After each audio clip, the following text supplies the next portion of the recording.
Hi class, it is student. Today exercise 8.3. आज हामी exercise 8.3 को short questions को हामी हेर्छौं। कहिलेकाहीँ definitions पनि सोधिने गर्छ। यो चाहिँ हाम्रो slope सँग related questions हरु छ। यहाँ रहेको छ हाम्रो questions number 1 मा। Questions number 1A को पहिला लेखौं।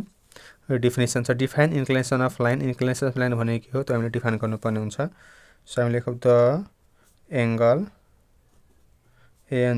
angle made the angle made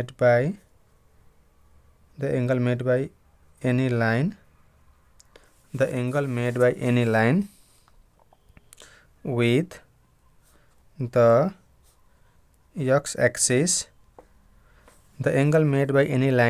x-axis in the anti-clockwise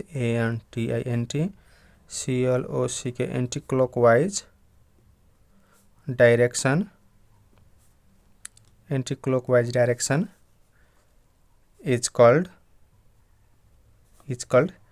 inclination of line. inclination inclination of line.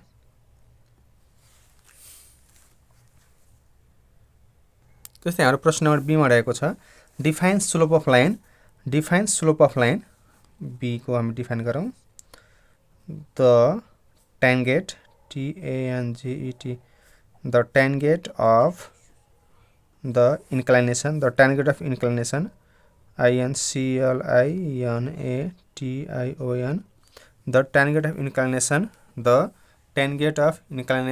is called slope of the line. The tangent of inclination is the tangent of inclination is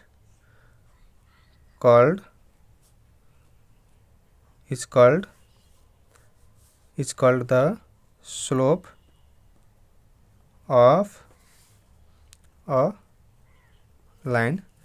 त्यस्तै हाम्रो प्रश्न number D मा C मा रहेको छ if a line makes an angle of theta with positive x axis in anti-clockwise direction, what is its slope? यसको सिधै answer C को आन्सर चाहिँ tan theta हुन्छ. tan theta हुन्छ. त्यो कसरी हुन्छ म तपाईलाई त्यो देखाउँछु. Find the slope of line joining of the point. Find the slope of line joining of the point 7, 8 and 8, 10, 11. यसको मतलब स्लोप भनेको छ निकाल्नलाई. सो हामी यसको निकाल्नु सोलुसन स्लोप SLOPE स्लोपलाई चाहिँ m ले डिनोट गर्छ. यसको फर्मुला हुन्छ हाम्रो स्लोप को फर्मुला हुन्छ. यसको हाम्रो फर्मुला हुन्छ y2 minus y1 by x2 minus x1. So अब हाम्रो यसमा y2 कति हुन्छ त 11 अनि y1 कति हुन्छ हाम्रो यसमा 8. त्यस्तै हाम्रो x2 कति हुन्छ 10 x1 कति हुन्छ 7. सो हाम्रो कति भयो 3/3 क्यान्सल भएर कति हुन्छ त 1.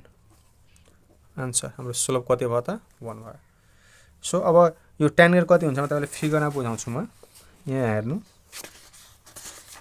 जस्तै यहाँ के भनेको छ if a line makes an angle of theta हैन if a line makes an angle of theta with positive x axis in anti-clockwise direction, what is slope? अब यसको हेर्नु त ल.